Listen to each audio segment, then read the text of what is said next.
If you have students who are reluctant writers, you're going to want to try these 5 fun ideas to get your students writing. All right, before we get started, I'm going to share the best 5 fun ideas to get your students writing. I would love if you would take a moment and hit that subscribe button. Idea number 1 to get your students very engaged in writing is to set up some kind of authentic writing. So what this means is that we as adults write every day, not every day, but most days in our life. And we are gonna give students these opportunities. So some of these opportunities might look like cards. Think when you go to a birthday party, you have a birthday card and you write a birthday note. So having out cards where students can celebrate holidays or birthdays is a great way to get students engaged in writing. Another idea is lists. I don't know about you, but I am the queen of to-do lists. Grocery lists, any kind of list, things that they maybe need to bring to a party, things that they want for their birthday, present ideas, what they want to pack in their lunch. They can use that to create lists. And creating lists is them also engaging in authentic writing. Another way is to engage in some kind of having a pen pal. Some ways that you can do that is, first of all, you could write as a class to your buddy class or another class, and they could write back as a whole class. You could also find individual pen pals either throughout the school or with your buddy class, or a lot of times other classes in different places will do that as well. And students can write back and forth with their pen pals. This is a really fun way to practice letter writing and to just have that fun writing for a reason, writing to talk to someone. Another thing that you can do is that kids are most familiar with books. So if you take some pieces of paper and fold them and make them a blank book, you will find that your students will be more engaged in writing as they are writing something that they are very familiar with. For example, they may not be as familiar with writing a list, but they are going to be very familiar with books, what books look like, and how to read a book. Idea number 2, and that is using journaling. I love in the beginning of the year to send home some kind of a journal and have students decorate it to really make it their own.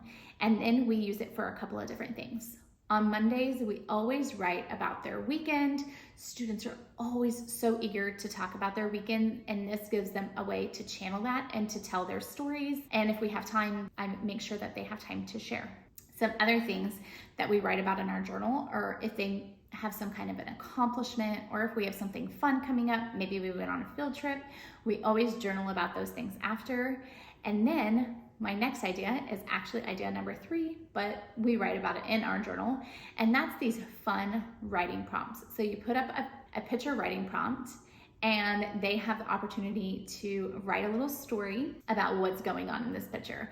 Talk about student engagement. These fun photos will definitely get your students writing. Idea number 4, and we also, in my class, we use our journal for this too, and it's this or that. So I'll put up 2 things, so maybe like a cat and a dog, and students will pick one and they'll have to write about why they've chosen that. There are lots and lots of this or that things out on the internet, ice cream, cake, and you'll find that when students have a strong opinion on something, it's really easy for them to write about. I also love that eventually this will help as they have to do like more of an opinion writing assignment.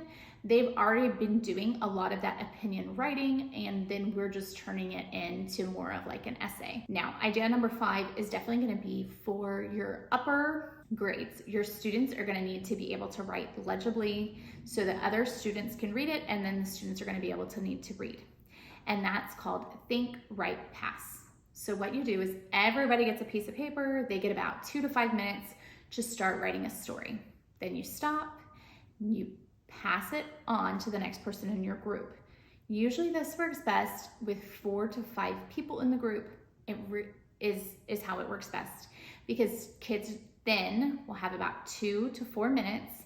You'll want to give them time to read, and then they'll have about a minute to add on to the story, a sentence or 2, and then it continues to pass around. What's really fun is that then when students get their story back, they get to see what kinds of twists and turns it took along the way.